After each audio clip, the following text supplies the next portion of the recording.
Bonjour monsieur, je viens d'entendre. Oui, je viens d'entendre parler oui, à... Vous lui avez dit alors, je ne sais pas si c'est hommage qu'il faut dire. En fin de compte, c'est une grande dame de la communauté antillaise. Mais vraiment, cette dame-là, à force de travailler, elle a réussi. Et c'est son 3e salon, là, en fin de compte. Tiens, le 4e salon, en fin de compte. C'est une grande dame. Et vous venez pour la 4e fois? Alors moi, je viens pour la 2e fois. Deuxième fois. Deuxième fois, tout à fait. Qu'est-ce que vous a amené de venir aujourd'hui? Pour renforcer justement ce que je viens de dire, en fin de compte, n'hésitez pas à venir dans notre communauté. Il y a des belles choses, il y a des grandes dames, il y a des grands messieurs, en fin de compte. Il y a des champions, que ce soit culinaire ou autre chose. La communauté antillaise se porte très bien. Est-ce qu'on nous mange bien? Est-ce qu'on mange bien? Mais manger, c'est là sa fête. Ouais. C'est aux Antilles sa fête, manger là. Voilà. Donc voilà, pas de problème. Donc voilà. Vous un petit bonjour, famille quand même.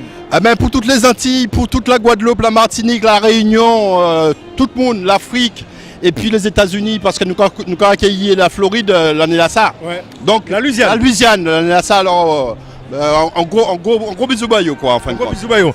Big force. Allez, en notre moment. Alfonso, nous là, on est au salon de la gastronomie d'outre-mer et de la francophonie. On est avec Babette de Rosière. Babette, ça on fait bonjour. Là. Macaro fatigué. Écoute, tu sais, pour monter un salon comme ça, c'est un an de boulot. Et là, nous sommes en plein dedans maintenant, c'est la réalité. Et tu étais dans quel état d'esprit avant le salon? Comment on est? Je suis heureuse toujours parce que je sais que je construis quelque chose pour mes ultramarins. Donc forcément, quand je suis en train de travailler sur mon salon, même très tard la nuit et très tôt le matin, je sais que c'est pour eux, c'est pour leur créer une identité forte à Paris, dans l'Hexagone, et aussi pour montrer qu'ils ont du talent et que nous avons de très belles choses et notre culture se lie aussi dans notre assiette. Comment elle va notre gastronomie? Elle va bien parce qu'il y a des jeunes chefs maintenant dans les Outre-mer qui mettent en valeur leurs produits du terroir. Et ça, c'est vraiment intéressant parce qu'il m'est arrivé d'aller à La Réunion, faire une émission. Et quand j'ai appelé un enfant qui était à l'école hôtelière, l'enfant ne connaissait pas les produits de son cru et ça m'a beaucoup choqué. Je dis, je ne comprends pas, on nous envoie des insignifiants de professeurs qui ne connaissent rien de notre culture pour enseigner la cuisine de notre culture aux enfants. C'est pas compatible. Et je profite pour dire, quand on envoie des professeurs des lycées, dans les lycées pro aux Antilles, il faut qu'ils se recyclent, ces professeurs, pour qu'ils apprennent vraiment ce que c'est que notre culture et notre cuisine. C'est bien de montrer le foie gras aux enfants, c'est bien de leur montrer comment faire des frites et des purées, mais c'est surtout bien de leur montrer le produit de leur pays d'origine et de faire cuisiner ces produits-là. Donc c'est pour ça que je dis que ce salon est dédié à l'outre-mer, c'est pas pour rien, à l'Hexagone et aux ultramarins et à la francophonie, que nous avons une diversité de cultures à partir du même produit et c'est très intéressant. On parle de bien manger. Est-ce qu'on la cuisine antillaise des Outre-mer, c'est bien fait? On dit tout le temps, c'est du gras, on mange trop sucré. Comment doser tout ça? Moi, de toute façon, on a tous les ingrédients chez nous dans les Outre-mer pour bien manger. Parce que bien manger, c'est important, c'est une question de santé publique. C'est une question de... Ouais. Voilà, parce que j'ai remarqué qu'il y a une multitude de fast-food aux Antilles, ce qui me désole. Et je trouve que les présidents de région auraient dû mettre un quota au niveau des fast-foods.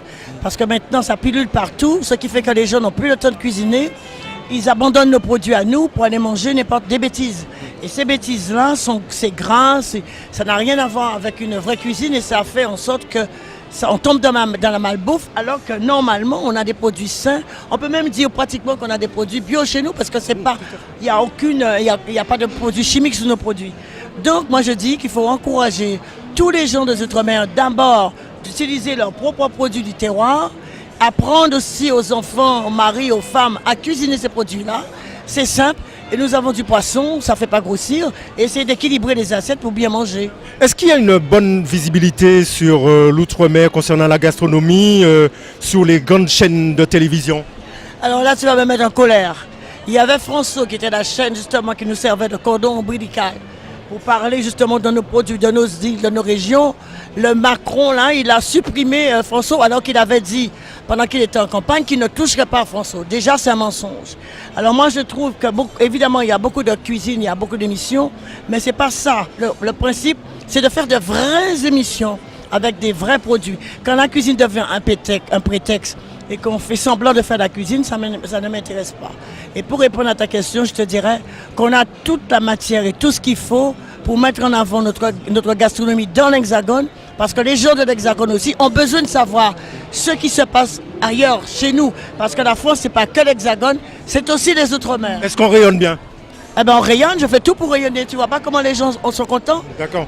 Ouais, voilà, j'ai remarqué. Une question concernant au niveau de... Est-ce que vous êtes aidé par le ministère et tout ça? Je suis aidé par personne. Je suis aidé par monsieur Lauriani de Rungis, par la maire de Paris et par mes partenaires. Ne me parle pas du ministère de l'Outre-mer, tu vas m'énerver. La ministère de l'Outre-mer en 2000... Ne crois pas, franchement, dans l'émission. En 2015, elle est venue ici me supplier pour venir visiter mon salon. Depuis, elle a oublié qu'il y a un salon. Elle a même empêché les gens que je connaissais qui sont dans ce service de venir au salon. Je vois que vous avez beaucoup de monde et c'est une bonne continuation. Et puis un petit souhait. Voilà, en même temps, il y a des dédicaces. Attends, mais je vais... Juste un mot de fin, un souhait. Pour dire aux Antillais... Et puis un petit bilan aussi. Pour leur dire que le salon de la gastronomie des Outre-mer francophonie, c'est bitin à yo, c'est casa yo, c'est taillot. Il faut arranger yo pour venir en priorité à dans salon là ça. Parce qu'on véhicule leur culture. Et la culture d'un peuple se lit dans l'assiette. Voilà, bonne continuation. Et est-ce que je peux demander d'applaudir bien fort Babette? Applaudissez bien fort Babette. On est fiers d'elle. Vous êtes fiers? Voilà. Et vous aimez le salon, c'est la première fois? C'est la première fois que je viens. Voilà, satisfaite? Très satisfaite. Très satisfaite. Oui. Voilà. Bonne continuation.